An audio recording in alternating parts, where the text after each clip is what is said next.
매일 성경 묵상을 돕는 햇살 가이드입니다. 안녕하세요. 묵상 코치입니다.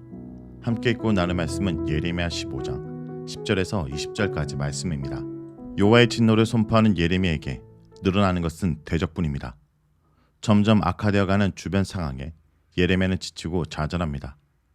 예레미야는 여호와가 물이 말라서 속이는 시내같이 자신을 속였으며 여호와 때문에 수치를 당한다고 호소까지 합니다. 10절에서 14절을 보겠습니다. 10절에서 14절은 탄식하는 선지자의 모습입니다. 사람들과 싸우며 살 수밖에 없는 신세를 한탄하며 예레미야가 자신에게 하를 선포합니다. 나의 어머니를 부르며 탄식하지만 예레미야의 탄식은 실제로는 여호와를 향합니다. 여호와께서 모태에 짓기 전에 예레미야를 아셨고 자궁에서 나오기 전에 그를 성별하였기에 그의 출생은 직접 여호와께로 소급됩니다. 다시 말해 여호와께서 예레미야를 예언자로 태어나게 하셨기에 그의 어머니가 되십니다. 싸움을 걸지도 않았고 동기를 제공하지도 않았는데 예레미야는 온 세계에 다투는 자와 싸우는 자가 됐습니다.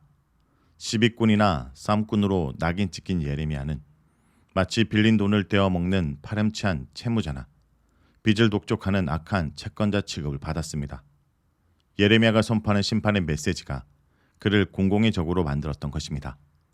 사람들의 눈에 예레미야는 유다가 심판받기를 바라는 자의 모습이었습니다. 탄식하는 예레미야에게 위로의 말씀이 주어집니다. 여호와께서 그를 강하게 하시고 복되게 해주십니다. 사람들로부터 저주를 받는 예레미야가 하나님으로부터 복을 받고 종국에는 원수에 의해서도 인정을 받게 됩니다. 선포한 재앙과 환난이 그 모습을 드러낼 때 원수가 그에게 도움을 간청할 것입니다. 그를 저주하는 자들이 찾아와서 여호와께 기도해 주기를 애원할 것입니다. 여호와께서 강하시기에 누구도 그를 대적하지 못합니다. 맨손으로 북방의 철과 놋을 부술 수는 없습니다. 예레미야가 선포한 북방에서 내려오는 적의 공격은 유다의 능력과 군사력으로는 결코 막아내지 못합니다. 북방의 철은 후에 바벨론 군대로 나타납니다. 여호와께서 죄로 덮인 유다를 진노의 맹렬한 불로 징벌하실 것을 선언하십니다. 침략자들이 유다를 짓밟으며 모든 재산과 보물을 마음껏 약탈하고 사람들을 사로잡아 갈 것입니다. 알지 못하는 먼 땅으로 끌려간 자들은 거기서 자신들을 멸망시킨 원수를 섬겨야 합니다. 예레미야의 메시지를 거절하고 그를 박해한 자들의 죄가 유다의 멸망을 초래합니다. 다음은 15절에서 18절을 보겠습니다. 15절에서 18절은 결백을 호소하는 선지자의 모습입니다. 첫 번째 탄식에 여호와의 응답이 주어졌음에도 예레미야는 다시 여호와께 탄식합니다. 사람들의 저주와 박해가 갈수록 심해지자 예레미야는 자신이 여호와의 기억과 돌봄에서 제외되지 않았는지 불안감에 빠집니다. 그래서 다시 여호와께서 기억하시고 찾아주실 것을, 박해자들에게 보복해 주실 것을 간구합니다.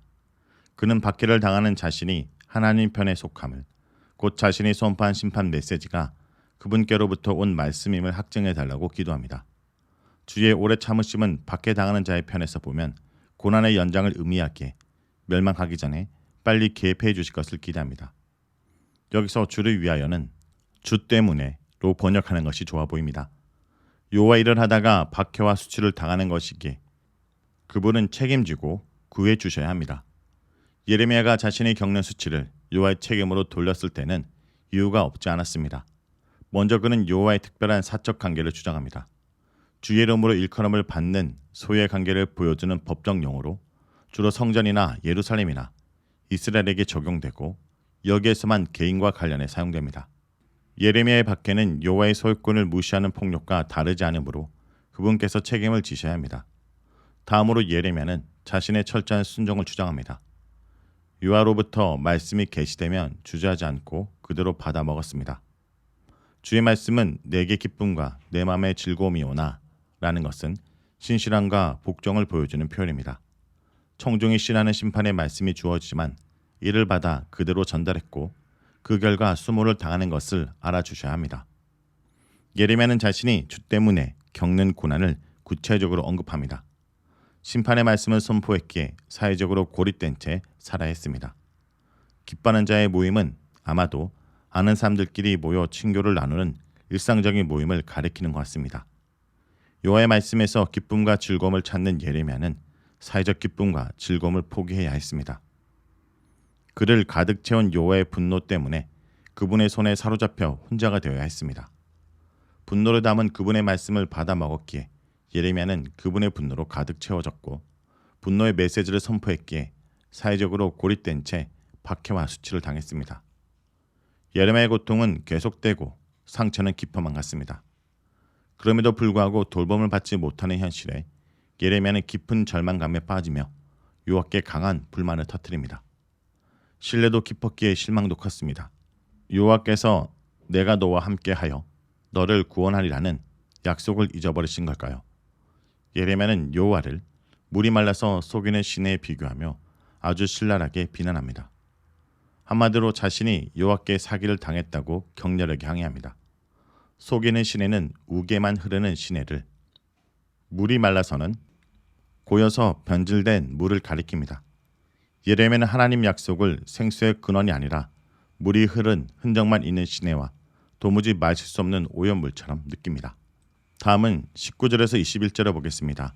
19절에서 21절은 소명의 재점검입니다. 예레미야의 신성모독 가까운 비난에 여호와께서 단호한 음성으로 회개를 촉구하십니다. 내가 만일 돌아오면 내가 너를 다시 이끌어 내 앞에 세울 것이며 내가 만일 헛된 것을 버리고 귀한 것을 말한다면 너는 나의 입이 될 것이라. 예레미야의 불만이 불신앙의 경계를 넘었습니다. 여호와의 공의에 해이하는 자는 그분의 예언자가 될 수 없습니다. 예언자는 그분의 공의를 신뢰하고 어떤 상황 속에서도 흔들림 없이 주어진 말씀을 선포해야 됩니다. 여호와는 예레미야에게 예언자가 될 수 있는 기회를 한 번 더 주십니다. 여호와의 입이 되기 위해서는 쓸모없는 말을 버리고 소중한 말을 해야 합니다. 헛된 것은 여호와의 공의에 의한 예레미야의 피상적 이해와 불평, 불만을, 귀한 것은 예레미야가 기쁨과 즐거움으로 받아먹는 주의 말씀을 가리키는 것 같습니다.